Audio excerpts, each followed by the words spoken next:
Now, there's a moment I want to share with you guys that really pushed Jocelyn to her breaking point. In 1997, she found her husband in bed with a 21-year-old model named Yelena. This led to an altercation in which Alec allegedly pulled a gun on Jocelyn and spent the night in jail.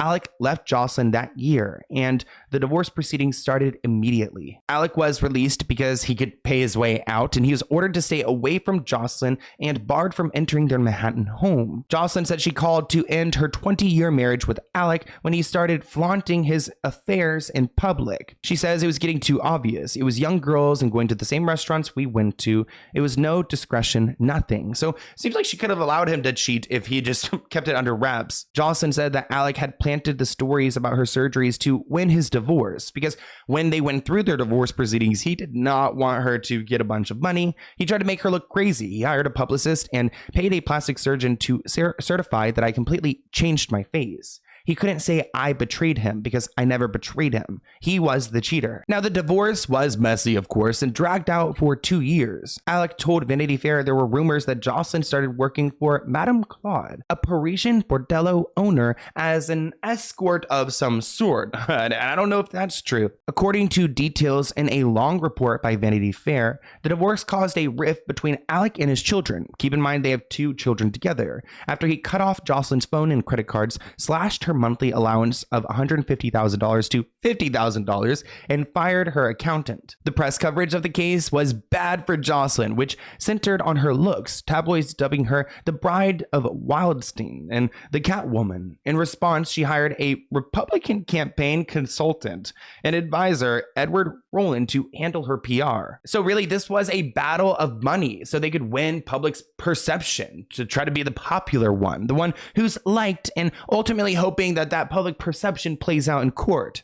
Jocelyn Wildenstein. I mean, known as the Bride of Wildenstein. The once pretty Swiss miss began her affair with plastic surgery sometime before the demise of her 20-year marriage in 1997. Alec did not hold back when talking about Jocelyn. He was quoted saying, "She became a monster. I don't recognize her." He put all the blame of their relationship issues and him cheating on her face, which I don't think you can blame cheating for her plastic surgery, but I also can recognize Alec being like, hey, this is not the person I married. You need to get help. The divorce ended and Jocelyn was awarded $2.5 billion. It looks like she also got $100 million for the next 13 years afterward as well. But this is when it gets messy, because all of that money she was gifted, the hundreds of millions, the $2.5 billion, the judge told her that she cannot use it, not a dime of it, not even a penny, on plastic surgery, which is just so crazy to me that a judge can say, hey, yeah, you can get this money. It's yours to do whatever you want to with, except you cannot have any plastic surgery. In 2001, Alec inherited half of his father's business empire, which was about $10 billion, and it included one of the world's largest collections of art. It helped fund his alimony payments. 7 years later, however, Alec died at 67 years old. In 2018, Jocelyn told Paper that her split from Alec was sad considering they had such a long and loving history together. She blamed him for public speculation about her having plastic surgery. Quote, "We were doing a lot of things and working in the arts together, which is a lovely job to do. We were also building in Africa, so we had a great time together. And I don't know, you think you know a person and then suddenly something happens and it's not the same person at all anymore. And you have a hard time believing they could change so much. You see a different side," which is actually really wild coming from Jocelyn, because like she's the one that completely changed, that she doesn't even look like the same person. But you know, go off, tell your truth, Jocelyn. Divorce trailblazer. Jocelyn Wildenstein, you hear her name and you think of what? A cat face. Yeah. One of the biggest settlements of all time. Jocelyn Wildenstein unfortunately could not keep her man and her marriage intact because he loved big cats, and she was trying to get all these surgeries to look like a cat so that she could stay sexy and youthful.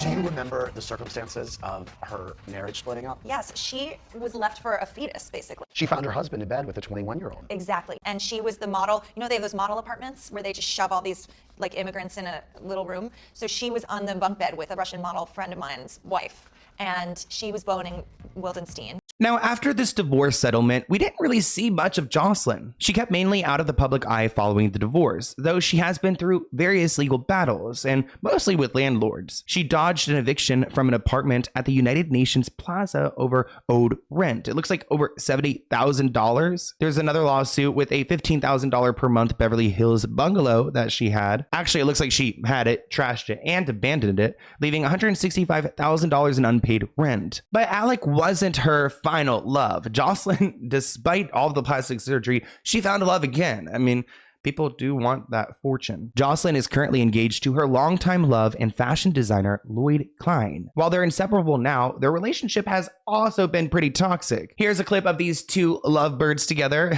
being approached by the paparazzi, so you guys can get a vibe of their energy together as a couple. Lloyd, Hey, how are an you? Australian company Yes, has designed males lingerie for men. yes. Do you think that'll fly? Australian company? Huh? What do you think? What are you telling me? A lingerie from Australia for men. Yes. I would love Very to. sexy, right? Very sexy. Sexy, yeah. I'm sure it would work. You promised you would bring the car in front. He says he's coming. Yeah, it's No, coming. you said it would No, be he here. says he's coming. We were super busy and I forgot. From the looks of that, it looks like he's had a little bit of work done too. He had a little pouty lip. Ooh, I feel like I'd look so bad with lip injections. I'd look like I'm like smelling stank all the time. I feel like I get that stank face. If my nose is too close to my lips, if it was closer, I look like I'm just smelling poop. Like, ew, whose dog pooped in here? Now, these two started dating back in 2003 after meeting at New York Fashion Week. They were happy for their first 5 years, but things started to get rocky in 2008 when, I guess, Lloyd says that Jocelyn sold her New York City home and moved into a unit at the Trump Apartments. Lloyd said that Jocelyn would at times have violent mood swings, which came to a head in December 2016 when Lloyd claimed that Jocelyn was under financial duress. He says she went into a rage. She threw a burning candle at his face, scratched him with her nails, and even tried to stab him in the chest with a small pair of scissors, which... okay, that's not going to fix your financial issues. That's rich behavior coming from someone who never planned to have a career in her life. Lloyd allegedly escaped by shoving Jocelyn into a closet, but then he was arrested too. Police claim that he got physical with her by pushing her when he went to go and collect his things. Jocelyn was the one that called 911, and Lloyd was arrested with assault and intent to cause physical injury, robbery, and mischief. Jocelyn was also arrested for 2 counts of assault. All the charges were dropped in January 2017, citing a lack of evidence, and of course Jocelyn's charges were dismissed as well. That tends to happen when there is a domestic violence situation and the couple kind of make up, then they could drop the charges and move on from there. While there are some states though that will go and take the charges into their own hands and pursue them, when you're rich like this, you can just get away with it. While Jocelyn was in jail, she used contraband to go and fix her hair and apply makeup. She had a cell phone that a court officer took away from her, so she was not cut out for jail. In July 2017, it looks like the couple actually got engaged. It looks like their respective arrests made them realize how much they missed each other when they were apart. Even though they did get engaged, Page Six did report that in November 2017, so a couple months after they got engaged, they were arrested again for another physical altercation. Let's talk about what happened in November. Reports say that when police arrived at 1 a.m., they found a shattered casserole dish on the kitchen floor, bruises to Jocelyn's neck and arms, and a cut to Lloyd's forehead. Both Jocelyn and Lloyd were arrested for a misdemeanor, but the charges were dropped because they claimed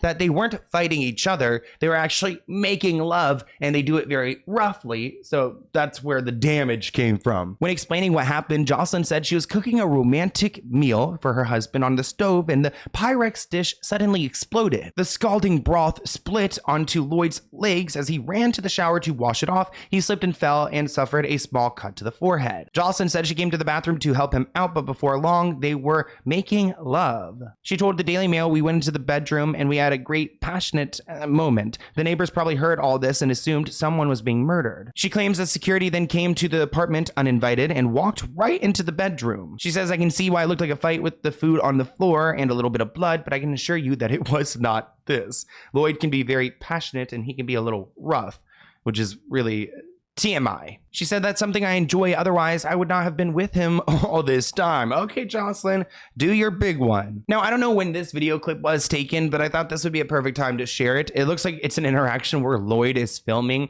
Jocelyn coming after him, and it doesn't look very intimate to me. Un petit flic, Lloyd. Je déteste. Ta mère est une salope! You don't touch me. Don't touch me. Don't touch me. Oui? Don't touch me. Oui? Tu verras. Don't touch me. I didn't touch you, you don't touch me. You stop it. Cachez les... He's like, don't touch me. Don't touch me.